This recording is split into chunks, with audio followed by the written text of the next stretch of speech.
kembali lagi bersama kami di DG Finansial. Kali ini kita akan membahas tentang saham NICE atau Adi Kartiko Pratama.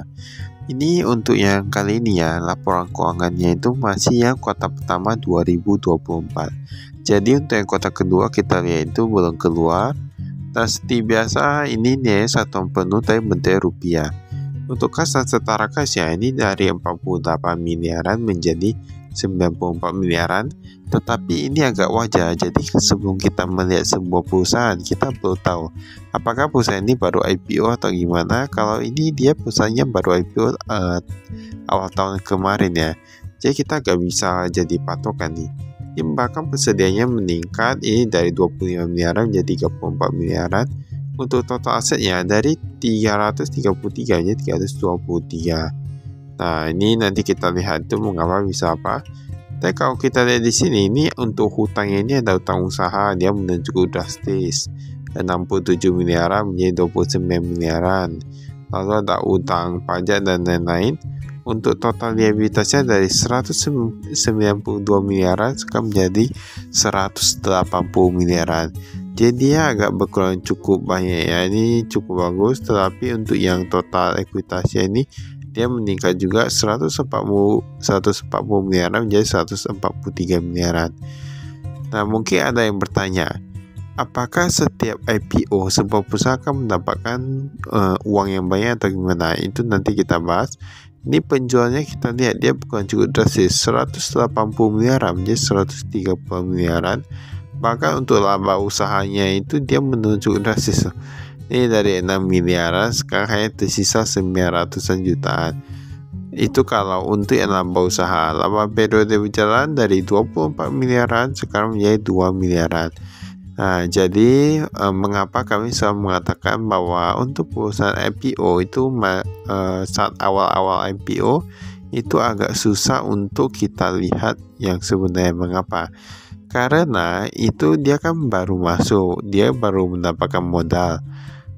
Kita nggak tahu nanti modal itu dipakai untuk apa. Kita perlu lihat hingga 5 tahun gitu, 3 hingga 5 tahun. Jadi kita sudah bisa lihat gambaran dari kinerja perusahaannya dari tahun ke tahun.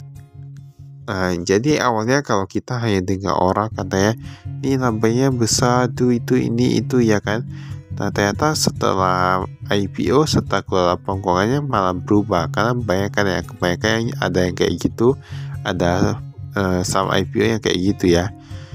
Dan untuk yang masalah modal itu kalau kita lihat di sini sebenarnya itu tergantung juga. Kalau kita IPO kan kita tawarkan sahamnya. Kalau misalnya nggak laku ya kita dapat modalnya nggak gitu banyak. Jadi untuk perusahaan yang rata-rata kayak gitu, kalau dia laku ya kita dapat modalnya banyak. Atau dia jual mahal. Kalau dia jual nggak mahal atau mahal pun tapi kalau nggak laku ya dia dapat sedikit ya. Ini Dewan Komisaris, ada komisaris utama dan ada direkturnya. Nah, dia terutama Stefano Rizky dan lain-lain.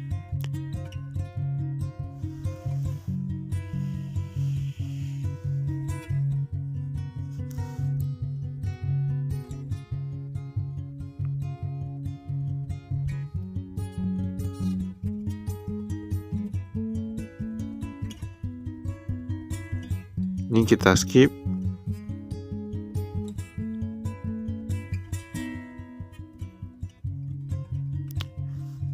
Ini kas setara kas kita lihat di sini. Kasnya dari 400-an jutaan sekarang hanya tersisa 50-an jutaan. Nah, ini berkurang cukup drastis sih. Walaupun begitu kalau kita lihat di sini kayak perusahaannya masih belum begitu besar ya. Karena dia asetnya masih agak sedikit kayaknya. Ini kas di bank bisa lihat di sini. Nah, mereka ada deposito juga, maka jaya meningkat. Tetapi kalau kita lihat di sini, memang ada sesuatu yang cukup mencolok di mana mereka rata-rata dananya itu menjadi ke AB Hana Bank. Nah, rata-rata ke sana. Tapi kita nggak tahu yaitu mengapa, mungkin ada kepentingan atau gimana ya kan. Gak ada yang tahu, ataupun memang pelayanan atau kualitasnya lebih bagus kan gak ada yang tahu ya. Ini pihak berhasil dan lain-lain. kalau kita lihat ini, yang pihak ketiga malah jadi gak ada. Padahal piutang biasanya pihak ketiga ada, ini jadi semua di pihak berelasi. Nah, itulah mengapa kita gak boleh langsung percaya untuk perusahaan IPO. Kita gak boleh langsung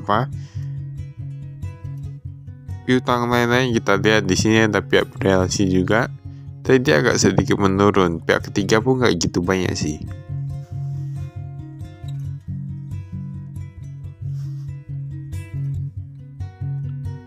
Persediaan. Nah, ini persediaan ini biji nikelnya pun menurun. Biji nikel menurun dari 44 miliaran sekarang menjadi 34 miliaran. Dan yang kemarin mereka dikatakan ada cadangan penurunan nilai sebesar minus 19 miliaran.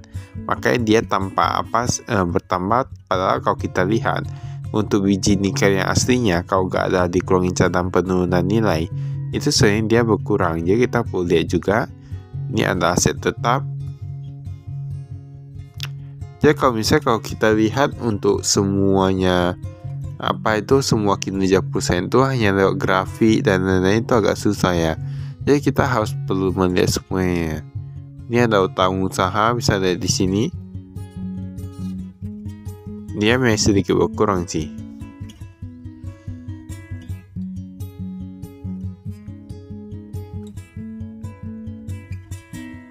Nah, ini jatuh tempo dan lain-lain.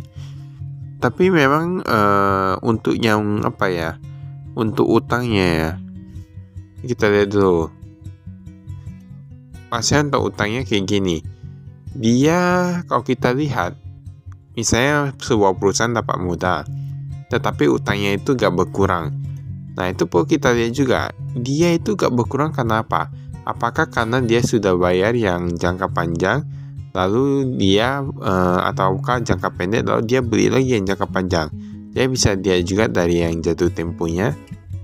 Nah, ini pemegang sahamnya dulu gak ada masyarakat, sekarang ada masyarakat. Tapi ini semua rata-rata berkurang loh. Ini bahkan Michael Adidaya, Victor Agung dulu ada nih, sekarang malah jadi gak ada setelah IPO ya. Bahkan PT Energi Baterai Indonesia ini pegang jadi 60%. Sedangkan untuk PT-PT lain yang sebelum IPO pegang banyak, jadi kayak berkurang cukup banyak ya. Tapi kita gak tahu sebenarnya PT Energi Baterai Indonesia ini milik siapa. Atau milik sendiri-sendiri juga. Jadi semua itu bisa dicek. Nah, ini ada tambah modal di store nih, kita skip. Penjualannya pun berkurang juga. Tapi yang gak ada disebutkan ini kalau siapa dan lain-lain. Biaya produksi, perjalanan dinas, perbaikan dan pemeliharaan.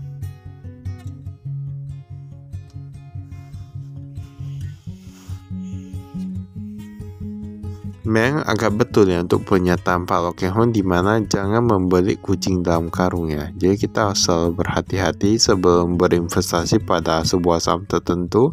Kita perlu analisa dulu, jangan hanya melihat dari grafik dan lain gitu ya. Tapi semua itu tergantung juga dengan kemampuan masing-masing. Nah, itu tergantung analisa masing-masing juga sih.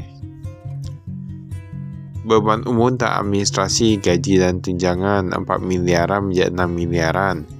Kemudian ada jasa profesional, jamuan dan lain-lain. Pendapatan atau beban dan lain-lain itu. Nah, ini kok ada nih, sewa ruang, sewa ramdor, sewa dermaga. Nah, ini ada pemasukan lainnya ya. Pendapatan bunga pun ada.